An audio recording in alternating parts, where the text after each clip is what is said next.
Well, welcome back to Bible class. This is Mr. Egger, and today our study is going to be the Judgment Hall.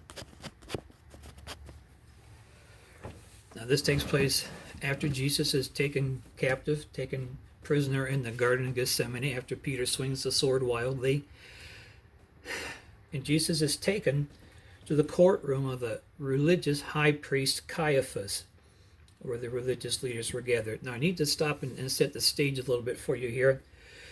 The religious leaders in Israel were allowed by the Roman government, who ruled Jerusalem and Israel, they were allowed to have some measurement of judgment, but they could not sentence a person to death. That had to be done by the Roman governor, Pilate. He's the only one that could sentence a person to death, although the Romans were very free to do that. And so Jesus was taken to Caiaphas. Now, this is the religious trial. Caiaphas was the high priest. Peter followed afar off. Peter looked and see where they were going, and he followed. And Jesus was taken into a courtyard, and then outside the courtyard was an open air area where soldiers and servants and other people gathered, and Peter gathered with those people. So Jesus was taken in before Caiaphas. Peter was outside, but there was space between them. They could see each other. And Peter sat with the soldiers to see what was going to be done. Now, this is happening at night. And according to the religious laws, this was an illegal trial. It's against the law.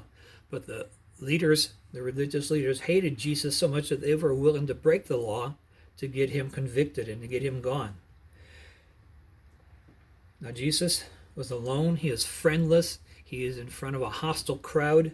The Jewish priests and rabbis hated him. They kept questioning him, trying to trap him and catch him in his words and trip him up. They brought false witnesses in who lied about him, but they couldn't even get their story straight. And the religious leaders were very anxious to find Jesus guilty so they could get Pilate, the Roman governor, to sentence him to death. This was a step towards that. And so the high priest, Caiaphas, said to Jesus, "I demand, in the name of the living God, that you tell us whether you are the Messiah, the Son of God." And Jesus answered, "I am." And there's that "I am" again, that leading us back to Exodus chapter 3 and verse 14, where "I am" is the name of God to the Jews. And this angered the high priest greatly, and he did what they often did when they were angry, and he tore his clothing, and he shouted, "Blasphemy! We don't need other witnesses. You have all heard him make this claim. What is your verdict?"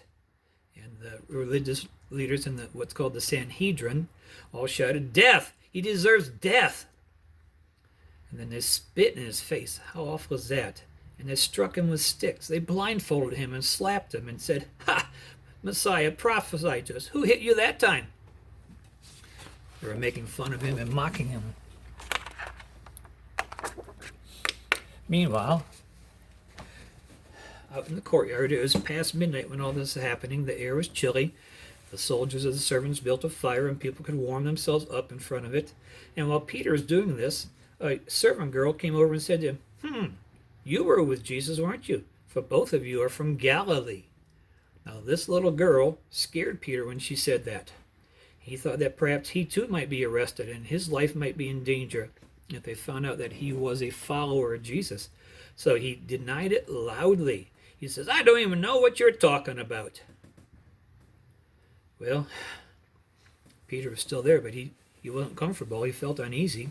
And soon another servant girl recognized him and said to those around, "This man was also with Jesus of Nazareth."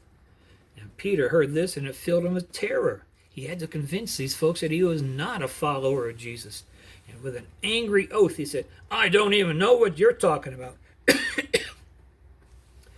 Well, it wasn't too much longer before some of the bystanders came over to Peter and said, "We know you are one of his disciples. We can tell by your Galilean speech."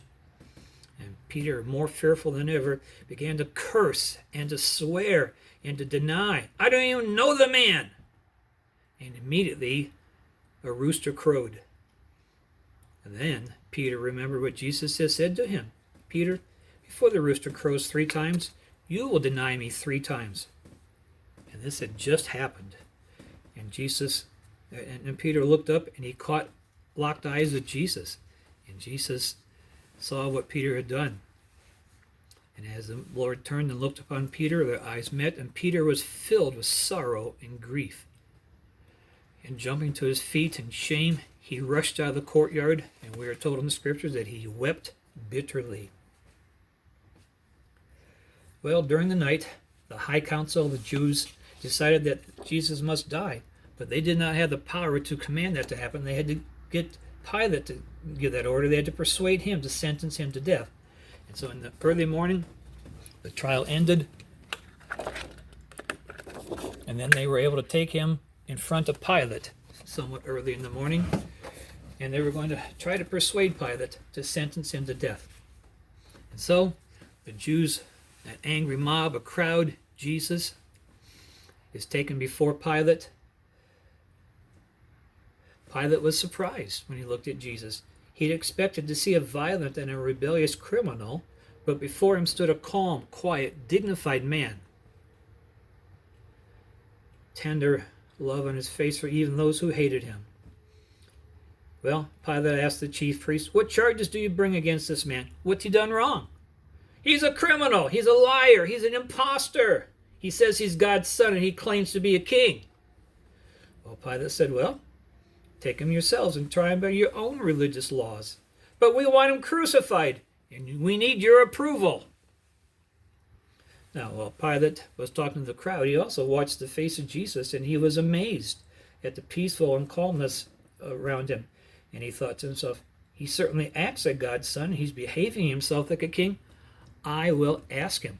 So he turned and looked at Jesus and said, "Jesus, are you really God's son? And are you truly his king?" And Jesus said, "Yes, I am." Well, the crowd is still angry, and they screamed out, "You heard him! You heard him make those preposterous claims. He's lying. He's no more king than we are. Pilate, crucify him."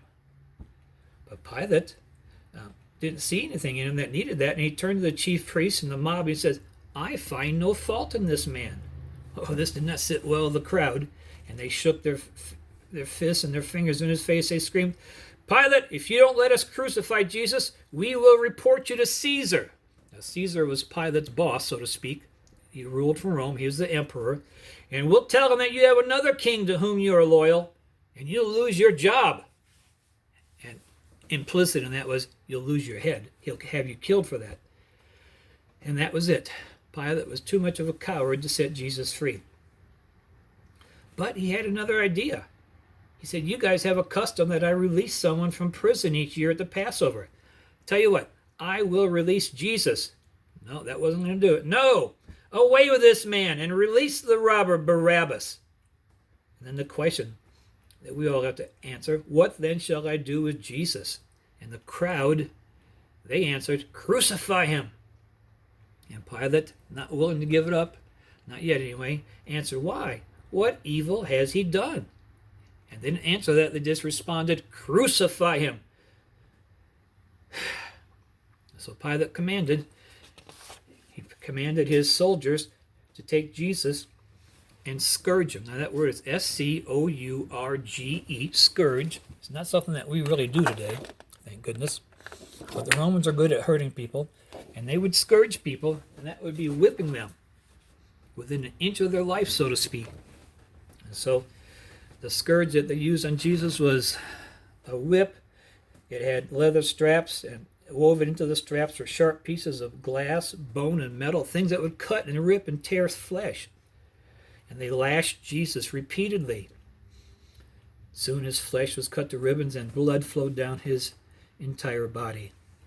Hundreds of years before, the prophet Isaiah had said in Isaiah 53, "He was wounded for our transgressions. He was bruised for our iniquities, and the punishment of our peace was upon him." And the soldiers who scourged him did the same things as had happened to him before. They blindfolded him, they hit him, they slapped him, they spit on him. And Jesus allowed them to do it. And then they mocked him and ridiculed him. "You claim to be a king? All right, we'll dress you up like a king." And they found a purple robe, which was a royal color, and they put it around his bloody shoulders. And, he needs a crown. So they took thorns, and they wove them into a crown and set it on his head. And I'm sure they didn't just set it on gently.